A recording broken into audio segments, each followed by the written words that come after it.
বাবাও মারা গেল, প্রেমেও ব্যর্থ হলো, মাও মারা গেল, এরপরে যেই ভাই তার দেখাশোনা করতো ওই ভাইটাও মারা গেল। এখন আর তার মাথায় ছায়া দেওয়ার মতো কেউ নাই, মানসিক ভারসাম্যহীন এই তোফাজ্জল বিভিন্ন জায়গায় ঘুরে ঘুরে বেড়াতো শুধুমাত্র এক মুঠো খাবারের জন্য। সেই ঢাকা বিশ্ববিদ্যালয়ের চত্বরে ছাত্ররা যখন একজনের সামনে স্বীকার করলো পেটে ক্ষুধা, তখন তাকে রেস্টুরেন্টে নিয়ে সেখানে নিয়ে তাকে খাবারও খাওয়াইছে মৃত্যুর আগে। এই আব্দুর রাজ্জাক সে তোফাজ্জল নিজেও জানতো না যে এই খাবারটাই ছিল তার জীবনের শেষ খাবার। আপনারা দেখেছেন সে খাবারও গ্রহণ করেছে।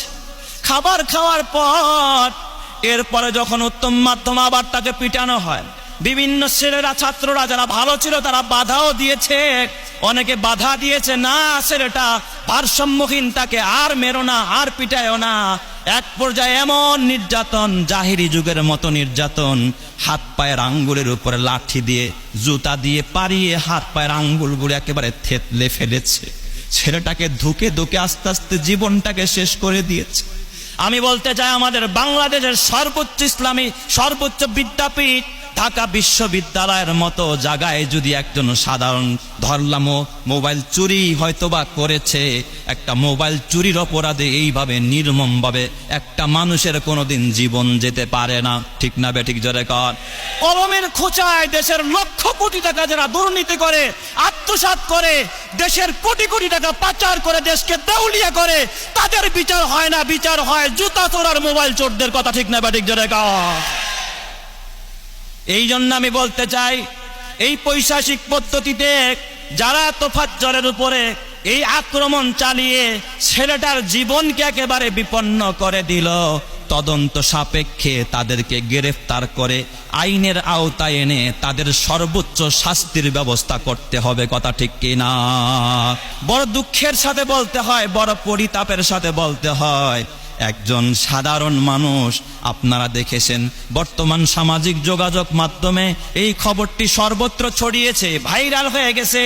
এ বাবা, তোফাজ্জল নামে একজন ভারসাম্যহীন বা পুরুষ, একজন ভারসাম্যহীন মানুষ ঢাকা বিশ্ববিদ্যালয়ের চত্বরে, ঢাকা বিশ্ববিদ্যালয়ের ছাত্রদের কিছু মোবাইল হারিয়ে গেছে। এই মোবাইল ফোন হারানোর পরে মোবাইল ফোন খুঁজে পাচ্ছিল না। কিছুক্ষণ পর এই তোফাজ্জল নামের একটা ছেলে, ভারসাম্যহীন, মানসিক ভারসাম্যহীন একটা ছেলে ওই ঢাকা বিশ্ববিদ্যালয়ের ক্যাম্পাসের ভিতরে যখন প্রবেশ করেছে, ছাত্ররা মনে করেছে, তার অবকাঠামো চেহারা সুরাত দেখে বুঝেছে, মনে হয় এই ছেলেটাই আমাদের মোবাইল চুরি করেছে। তাকে পাকড়াও করেছে, তাকে ধরে তারা হলের ভিতরে নিয়ে যায়। প্রাথমিক জিজ্ঞাসাবাদে সে তো এমনি ভারসাম্যহীন, যারা তাকে চিনে সবাই বলেছে, না, একে তোমরা মুয়াখাজা করো না, এই লোকটা ভারসাম্যহীন, মানসিক রোগী, মানসিকভাবে বিকারগ্রস্ত, ক্ষতিগ্রস্ত, এই ছেলেটাকে আর টর্চারিং করো না, একে ছেড়ে দাও। কিন্তু একদল যারা মানুষ নামের পশু, তারা নির্মমভাবে পৈশাচিক পদ্ধতিতে তার উপর আক্রমণ চালায়। এক সময় তাকে জিজ্ঞাসা করে, তুই এখানে কেন প্রবেশ করেছ? ছেলেটা বলে, পেটের দিকে তাকায়া বলে, ক্ষুধার কারণে আমি প্রবেশ করেছি। তার মানে ভারসাম্যহীন এই ছেলেটা। এই তোফাজ্জল ছিল একটা ভারসাম্যহীন ছেলে। কেনই বা ভারসাম্যহীন হলো? ওর কিছু গোপন তথ্য আপনাদের কাছে আমি বলবো। ইতি কথা, এই ছেলেটার বাড়ি হলো বরগুনার পাথরঘাটা এক কলেজের শিক্ষার্থী। ওই এলাকার এক চেয়ারম্যানের মেয়ের সাথে তার এক সম্পর্ক হয়, প্রেমের সম্পর্ক। কিন্তু বলেন তো, গরিবের পেটে কোনোদিন ভালো কিছু হজম হয় না, একটা কথা আছে। এই চেয়ারম্যানের মেয়ে সে পায় নাই, এখানে সে ব্যর্থ হয়েছে। ব্যর্থ হওয়ার কারণে ছেলেটা অনেকটা মানসিক বিকারগ্রস্ত হয়েছে। এরপরে কিছুদিন পরে তার মা আর বাবা মারা যায়। ভাগ্যের কি নির্মম পরিহাস! মা আর বাবা যখন ইন্তেকাল করে, তার এক ভাই ছিল, সে SI পদে সরকারি চাকরি করত। এই ভাইটা তার দায়িত্ব গ্রহণ করে, ভাইকে তখন একটা ডিগ্রি কলেজেও ভর্তি করে। এই ভাইটার চিকিৎসার খরচ তার ভাই SI তিনি গ্রহণ করতেন। কিন্তু কিছুদিন পর ভাগ্যের কি নির্মম পরিহাস, ওই যে SI যে ভাইটা ছিল সেও মারা যায়।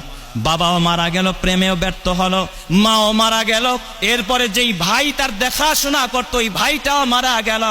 এখন আর তার মাথায় ছায়া দেওয়ার মতো কেউ নাই, মানসিক ভারসাম্যহীন এই তোফাজ্জল বিভিন্ন জায়গায় ঘুরে ঘুরে বেড়াতো শুধুমাত্র এক মুঠো খাবারের জন্য। সেই ঢাকা বিশ্ববিদ্যালয়ের চত্বরে ছাত্ররা যখন একজনের সামনে স্বীকার করলো পেটে ক্ষুধা, তখন তাকে রেস্টুরেন্টে নিয়ে সেখানে নিয়ে তাকে খাবারও খাওয়াইছে মৃত্যুর আগে। এই আব্দুর রাজ্জাক সে তোফাজ্জল নিজেও জানতো না যে এই খাবারটাই ছিল তার জীবনের শেষ খাবার। আপনারা দেখেছেন সে খাবারও গ্রহণ করেছে। খাবার খাওয়ার পর এরপরে যখন উত্তম মাধ্যম আবার তাকে পিটানো হয়, বিভিন্ন ছেলেরা ছাত্ররা যারা ভালো ছিল তারা বাধাও দিয়েছে, অনেকে বাধা দিয়েছে, না ছেলেটা ভারসাম্যহীন, তাকে আর মেরো না, আর পিটায়ও না। এক পর্যায়ে এমন নির্যাতন, জাহিরি যুগের মতো নির্যাতন, হাত পায়ের আঙ্গুলের উপরে লাঠি দিয়ে জুতা দিয়ে পারিয়ে হাত পায়ের আঙ্গুলগুলো একেবারে থেতলে ফেলেছে। ছেলেটাকে ধুকে ধুকে আস্তে আস্তে জীবনটাকে শেষ করে দিয়েছে। আমি বলতে চাই আমাদের বাংলাদেশের সর্বোচ্চ ইসলামী সর্বোচ্চ বিদ্যাপীঠ ঢাকা বিশ্ববিদ্যালয়ের মতো জায়গায় যদি একজন সাধারণ ধরলাম মোবাইল চুরি হয়তোবা করেছে, একটা মোবাইল চুরির অপরাধে এইভাবে নির্মমভাবে একটা মানুষের কোনোদিন জীবন যেতে পারে না। ঠিক না বে ঠিক জোরে কর। কলমের খোঁচায় দেশের লক্ষ কোটি টাকা যারা দুর্নীতি করে, আত্মসাৎ করে, দেশের কোটি কোটি টাকা পাচার করে দেশকে দেউলিয়া করে, তাদের বিচার হয় না, বিচার হয় জুতা চোর আর মোবাইল চোরদের। কথা ঠিক না বে ঠিক জোরে কর। এই জন্য আমি বলতে চাই, এই পৈশাচিক পদ্ধতিতে যারা তোফাজ্জলের উপরে এই আক্রমণ চালিয়ে ছেলেটার জীবনকে একেবারে বিপন্ন করে দিল, তদন্ত সাপেক্ষে তাদেরকে গ্রেফতার করে আইনের আওতায় এনে তাদের সর্বোচ্চ শাস্তির ব্যবস্থা করতে হবে। কথা ঠিক কিনা? এই জন্য আমার বাজান, যদি কেউ অন্যায় করে থাকে, আমাদের দেশে শাসন আছে, আইন আছে, মানুষ কেউ আইনের ঊর্ধ্বে নয়, কিন্তু নিজের হাতে আইন তুলে নেওয়া এটাকে যেমন দেশীয় আইনে সমর্থন করে না, ইসলামও কোনোদিন সমর্থন করতে পারে না। এই জন্য আমার বাবা, এই কওমে আদের লোকেরা তারা নিজের হাতে শাসন তুলে নিত। আল্লাহ তাআলার কোরআন বলে, ওয়াইজা বাতাসতুম জাব্বারিন, তোমরা শাসন করতে করতে, জুলুম করতে করতে মেরে ফেলতে, পৈশাচিক পদ্ধতিতে তোমরা মারতে। এক নম্বরে তোমরা ভাস্কর্য বানাতে, দুই নম্বরে তোমরা এত সুন্দর করে ঘর বাড়ি বানাতে, লাআল্লাকুম তাখলুদুন, মনে করতা সারা জীবন এখানে থাকবা, কোনোদিন আর মরবা না, কবরে তোমাদেরকে যেতে হবে না। আর তিন নম্বরে ওয়াইজা বাতাসতুম জাব্বারিন, তোমরা বিভিন্ন অত্যাচারী কৌশলে অত্যাচারী ভাবে আচার করতা, জালেম হয়ে যাইতা। এই অন্যায়গুলো যখন চালাইতে আরম্ভ করলো, তখন হযরতে হুদ আলাইহিস সালাতু ওয়াস সালাম, আল্লাহর পয়গম্বর হুদ আলাইহিস সালাম তাদেরকে ডাক দিয়া বলল, খবরদার, জুলুম করো না, অন্যায় করো না, তোমরা একটা কাজ করো, ইয়া কওমি ইস্তাগফিরু রাব্বাকুম সুম্মা তুবু ইলাইহি ইউরসিলিস সামা আলাইকুম মিদরারা।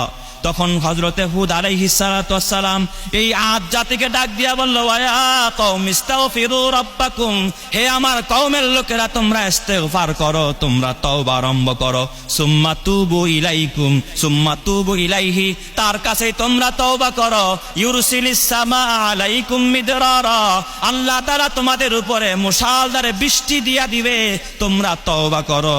এরপরে আল্লাহর পয়গম্বর বললেন, ওয়ায়াজিদুকুম কুওয়াতান ইলা কুওয়াতিন, আল্লাহ তোমাদের শক্তিকে আরো বাড়ায়া দিবে, তোমাদের যে শক্তি সামর্থ্য আছে আল্লাহ আরো বাড়ায়া দিবে। কেউ যখন ন্যায় পথে চলে, তওবা করে, তাদের শক্তি সামর্থ্য যিনি বাড়িয়ে দেন তিনি কে? আল্লাহ। কিন্তু পয়গম্বরের কথা তারা মানল না।